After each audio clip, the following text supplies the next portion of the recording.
we see clearly that tradition has no place in the church. The tradition should not be allowed to deepen its roots in the church, which Jesus trained the apostles to lead. Because we see from the first chapter of Acts, you shall receive power that when the Holy Spirit comes upon you, and you shall be my witnesses in Jerusalem, in Judea, in Samaria, and to the ends of the earth. In Acts 2, they received that power at the outpouring of the Holy Spirit as Pentecost. Then Peter, James, John lead all those other apostles to preach Jesus.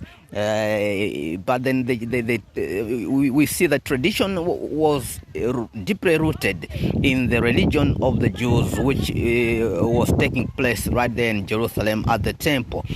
Something that shows that tradition, which means things which can happen and continue to happen for years and years, they become tradition. Even in the church, we must go by the action and direction and the instruction of the Holy Spirit.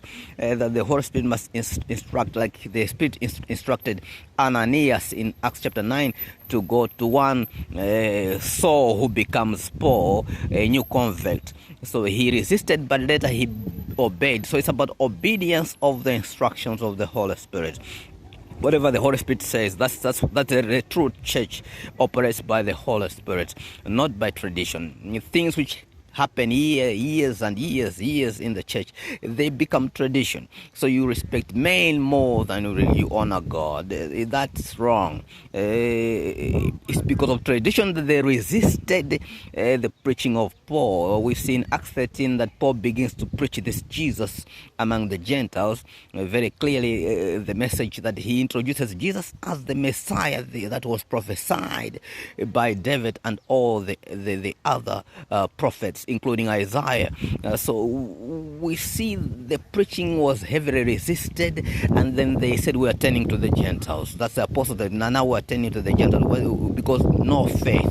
Because it's very clear in Mark chapter 16 that they are being instructed by Jesus. I will not leave you alone. That's John 16 and Acts 6 and Mark 16. I will not leave you alone. I will not leave you orphans, but the helper, the Paracletus, the helper whom my Father will send to you will be with you forever. I will be with you basically through the Spirit of God, the Holy Spirit.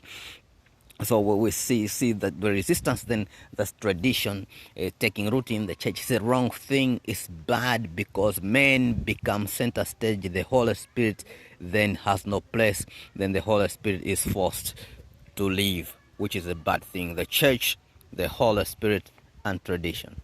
That's the message.